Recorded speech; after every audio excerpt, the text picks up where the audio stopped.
Welcome back. It is Monday, June 17th, and the MLB and our four best bets are on the way. It feels good to be back in the MLB videos, but first, it is Austin joined by Logan, and we have to do the worst part of the day, and this is going to be the worst part of the season because we're dominating the rest of the year starting forward, but it was an 0-3 day on Friday. Logan obviously was moving, did a lot of, you see his change of scenery. Yeah, the background's looking pretty solid, Logan. However, our picks have not been solid to start the year. We're not going to do a recap, just an 0-3, -4 unit day. We're at our worst, lowest point in the MLB season. But you know what, Logan? We got about 100 games left almost per team.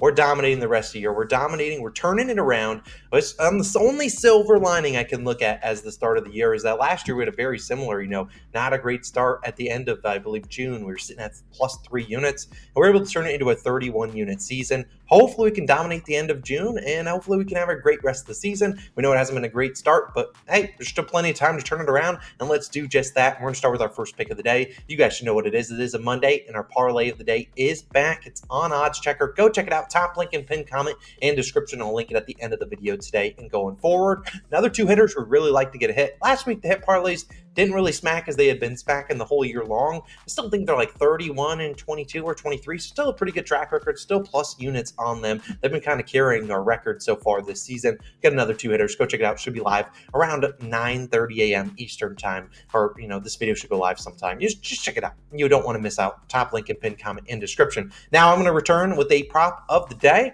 and I really like this play, and it's going to go to a guy pitching in Atlanta, and it's Mr. Max Fried of the Atlanta Braves, under 5.5 hits allowed, which is currently about -110 on DraftKings. Now, only negative about a hits allowed prop is that because FanDuel's the one book that does not offer the hits allowed market at the moment. They've started to offer outs props. Maybe they start to allow, offer hits allowed props as the season goes on. But it's not like there's not only other books to offer it. DraftKings, I believe Caesars, BetMGM, almost every single other book besides FanDuel offers a hits allowed prop. Now let's talk about why I'm taking a Max Fried under today. Now, obviously the under in hits allowed implies that I think Fried pitches pretty well today. Now, on the season, he has a 6-3 record. I believe the Braves are 9-4 in his starts, a 3.2 ERA and a 1.06 whip. He's had some really good starts and some bad starts, but over his last four, a 196 batting average allowed, pretty solid. And in 13 starts this year, he's under this hits allowed line in 8 of 13, about 62%. Now, Fried is under last year, around same hit rate, 8 of 14. Now, this year, something I have noticed is just like any other star pitcher, Fried obviously really, really good. When they have a bad start, typically they bounce back, and that's been Fried's MO this year. In the 5 games he went over, the next game, he's 4-0 to the under. You might be like, Austin, you just said 5 games you went over? Well, his 5th start after going over would be today, because he did go over, and his last start allowed 6 hits to a very talented Orioles team that's been crushing lefties this season. Now, I would say the Tigers' offense is definitely not as good against lefties as the Orioles. They actually haven't faced a ton of lefty starters recently, but the Tigers' offense additionally hasn't really seen Max Fried. He's never pitched against the Tigers, matchup on matchup. He has pitched against a couple of them because they obviously all haven't been Tigers for their whole career. Mark Canha, Bierling, Kelly, all those guys I've seen him about 8 to 12 or so times. Those all batting around 250, and then Gio Urshela is 0 for 2 against them, whereas the rest of the Tigers offense has not seen Max Fried. And we've looked at, like I said, the lefty starters have had pretty good success against the Tigers. The last 7 lefty starters to face Detroit, they've allowed 3, 3, 5, 1, 8, 4, and 4 hits allowed. The only guy that went over was Yusei Kikuchi. He gave up 8 hits in like 3 innings. He just got torched by him. But like I said, they haven't seen a lot of lefties. Only 2 lefty starters in June. Those guys were Mitchell Parker and Patrick Corbin. And Patrick Corbin only went out there and gave up 4 hits. I mean, Corbin's typically a guy that's like 6, 7, 8 hits, and he still pitched pretty well. You look at his other props, his walks allowed actually is pretty high, 1.5, -160. His strikeouts line is 5.5, -160. And this season, when he's at 6 or more strikeouts, he's under this line in 5 of 5 or 5 of 6 starts. So look, the Tigers are a patient team at the plate, which works in our favor because they could run up Max Fried's pitch count, get him out the game earlier than not. But I really like Max Fried's under today and hits allowed. I think he pitches pretty decently. Don't know if the Braves win this game. I don't really care. I think Fried pitches decently. Give me his under 5.5 hits allowed as my favorite prop of the day. But Logan, you got a game pick that I really like. There was a couple other props that support this pick that I really liked. I'm just going to let you lead things off with your game pick of the day. Where are you going? Yeah, first of all, I do want to touch on your hits allowed. Look, I love the hits allowed under market. It's hard to get that many hits off on a pitcher, so I do like it. But for my pick, I'm taking the Brewers and Angels first 5 inning under 4.5, -110 odds on DraftKings is your best value. I think we see a pitcher stool through 5 in this one. And whatever happens in the bullpen, that can happen in the bullpen, not our problem. I just think we get a solid pitcher's duel between Jose Soriano, starting for the Angels, 3.48 ERA, 1.18 whip for Soriano. Decent numbers from him. He's coming off 2 great starts, 8 innings pitched, 2 earned runs, 6 innings pitched, 1 earned run, the start before that one. So he strung together 2 really solid outings. Can he make it 3 for us today? I think he does. He's also a really good pitcher at getting the ground ball outs. He's 97th percentile in ground ball percentage, which is huge because he can hopefully get several of these Brewers hitters to just kind of roll over on the ground ball outs. That's what we want to see. This Brewers offense too, I'll tell you, they're not their best right now. They're still 30th in batting average with runners in scoring position over the last week. They only have a 123 batting average with runners in scoring position over that time span. I'm gonna go ahead and take a shot on Soriano pitching well. I think he challenges these Brewers hitters to get those timely hits, and they have not been doing it consistently. I like Jose Soriano's matchup a lot, and then I also on the other side like Carlos Rodriguez starting for the Brewers. 4.91 ERA, 2.18 WHIP for Carlos Rodriguez. If you guys remember his first start of his career, even we faded him. We took the Blue Jays first side money line. It cashed. But he still looked pretty decent in that one. Was he flawless? No, obviously not in his first start out. But against the Jays, I saw a lot of signs there that he's going to be a solid pitcher. He was able to get several key swing and miss moments. The problem was he just left a few too many over the middle of the plate. And young pitchers making their first start, they're going to do that, of course. It's up to him to kind of build on that and realize what he made mistakes on. But what he was pretty solid on, he also only allowed 1 walk in that start, which is huge because that's really how you let these games get out of control, especially if you're a young pitcher, is you're just putting on free base runners and then the inning turns into a 4 or 5 type run inning.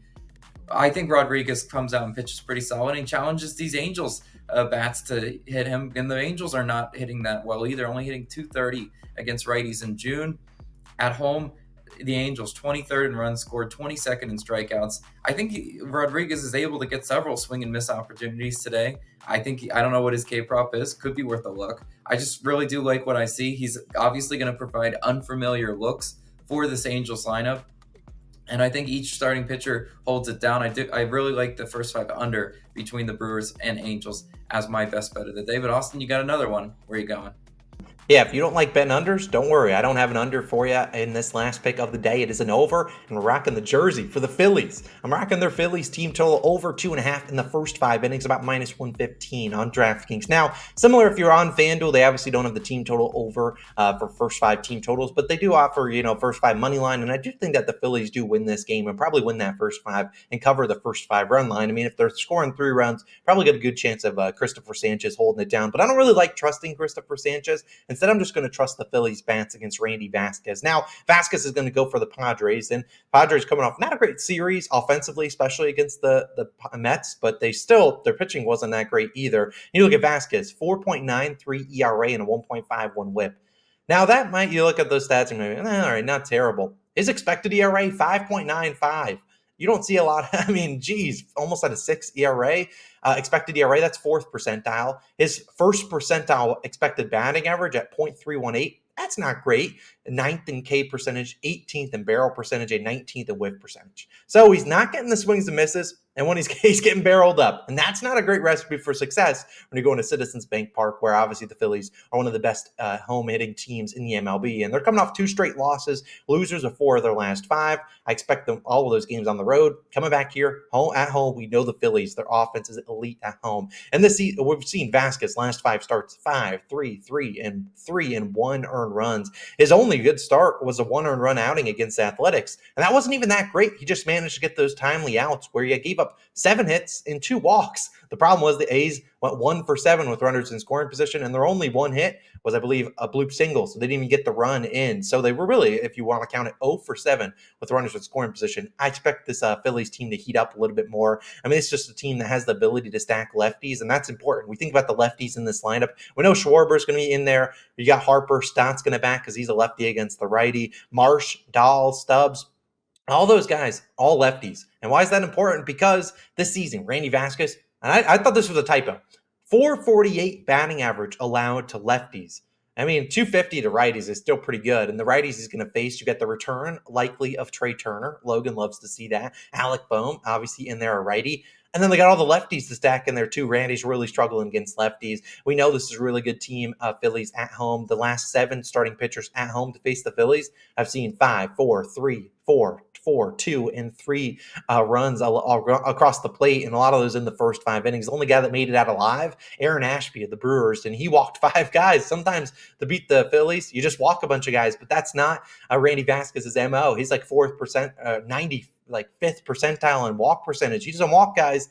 Look, we look at his other props, earned runs 3.5, and his outs prop is a juiced under 15.5. I think the Phillies offense shows up. I could just be one swing of the bat. I really was considering Harper bases, but wouldn't be shocked if they try to pitch around him. I think the other guys do some damage against him. They got all those lefties in there, and then the righties will be probably Trey Turner in his return, Alec Boehm, and probably Nick Castellanos in there as well. So, look, I think the Phillies offense shows up, gets us 3 runs. I don't care how they get them done. I think we get 3 runs out of the Phillies. But Logan, do you have any final thoughts before we sign out of here for our 4 favorite picks of the day? Maybe any nerfies or anything else that you might have looked at? Uh, we both kind of looked at for a minute the Marlins nerfy.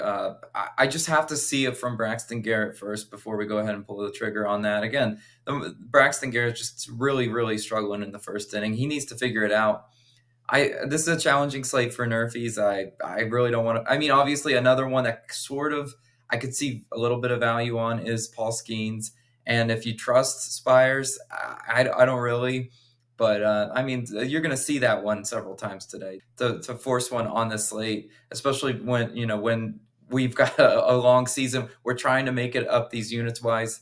Nerfy Nation, we got to pick and choose our spots for sure, though. 100% agree. We looked at that Marlins and Cardinals one, just a tad too juiced for us. We're not laying minus 140 or minus 150 on an nerfy, but we do like that one. And like Logan touched on, that Skeens one, never a problem to go with Skeens. However, Carson Spears or whatever, he has not started a game this year. And I remember backing him last year, and the bros stunk. So we're not going to back a nerfy today. Shorter slate than normal. We'll probably have one tomorrow. But those are 4 favorite picks of the day. A reminder, our first pick we talked about, parlay of the day. I will link it on the screen. Cheers to a wonderful rest of the MLB season. We'll have an NBA video live for Game 5 in a little bit. I'll link that on the screen as well. Y'all have a wonderful start to the week, and this is going to be the start of a big comeback for our MLB units. We're going to have a great rest of the season. See you guys back in tomorrow, hopefully bringing out the brooms. We'll see you guys then. Peace!